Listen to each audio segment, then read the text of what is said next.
The cocaine found in the White House was bagged up right away, but the story has only grown. Biden administration staff and the Secret Service have mostly downplayed the discovery since it came to widespread public attention on July 4th.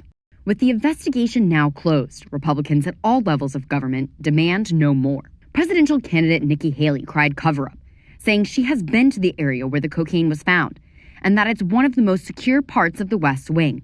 There are absolutely cameras in there. So I will tell you, I strongly believe this is a cover-up for either Hunter or someone very close to the president, and they don't want to say who it is. From the beginning, the White House has emphasized many people had access to the discovery site, while defending against the idea the cocaine implies lax security standards. Press Secretary Karine Jean-Pierre scolded a reporter for asking if it belonged to a Biden. Can you just say once and for all whether or not the cocaine belonged to the Biden family? The Biden family was not here.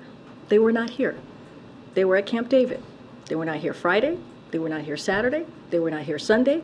They were not even here Monday. They came back on Tuesday. So to ask that question is actually incredibly irresponsible. The White House also downplayed the likelihood the cocaine's owner would be found.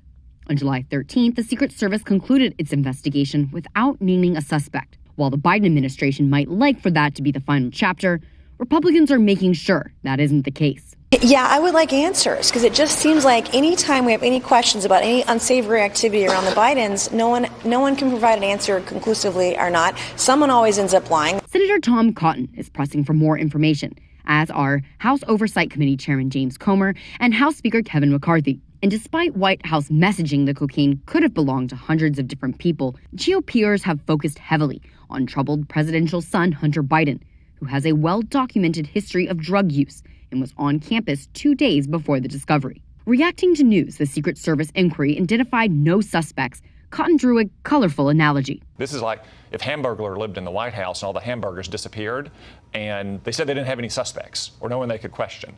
Former President Donald Trump was even more direct.